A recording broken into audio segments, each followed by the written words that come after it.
Assalamualaikum warahmatullahi wabarakatuh. Nama saya Muhammad Farel Rizky Pratama, kelas 81 dari SMP Plus Erlangga Balikpapan. Di sini saya ingin mengerjakan tugas IPS PPT tentang penguatan ekonomi maritim dan agrikultur di Indonesia. 1. Penguatan ekonomi maritim. Untuk mendukung ketersediaan komoditas perdagangan antar negara atau internasional perlu upaya peningkatan ekonomi maritim karena sektor ini merupakan unggulan yang dimiliki Indonesia. Upaya peningkatan ekonomi maritim akan dipaparkan satu persatu sebagai berikut.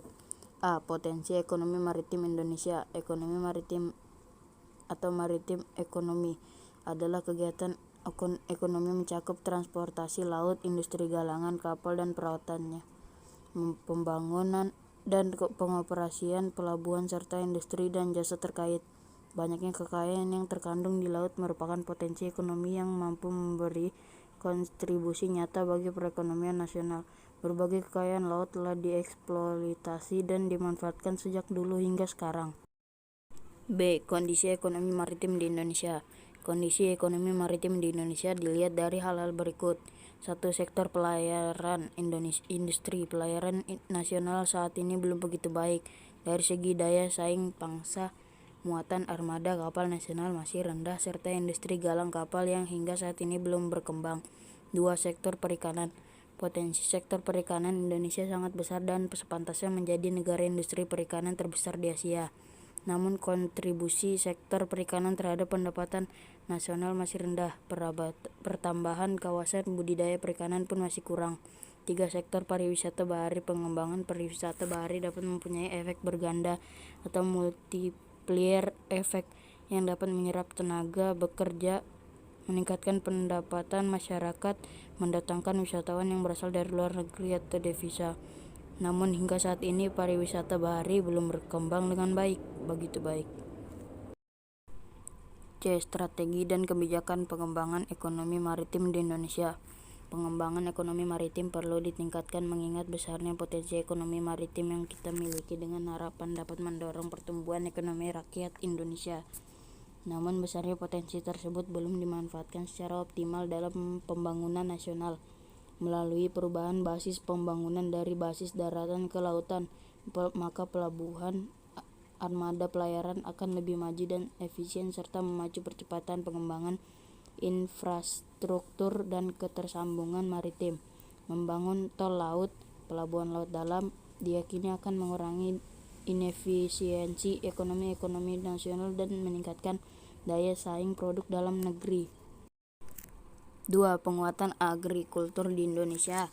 Agrikultur merupakan kegiatan pemanfaatan sumber daya hayati yang dilakukan manusia untuk menghasilkan bahan pangan, bahan baku industri, sumber energi, dan mengelola lingkungan hidupnya. Dapat berupa pemanfaatan mikroorganisme dan bioenzim dalam pengolahan produk lanjutan seperti pembuatan keju dan tempe atau sekedar ekstraksi semata seperti penangkapan ikan atau eksploitasi hutan.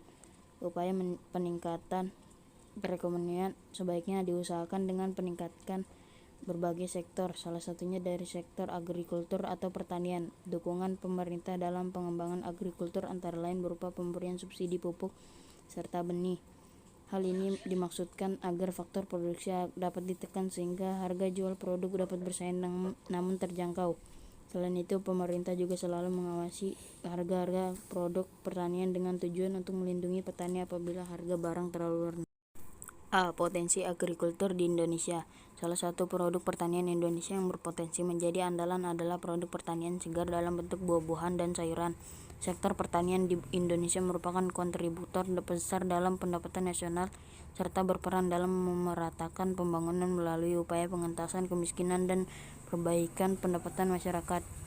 B. Peran agrikultur di Indonesia.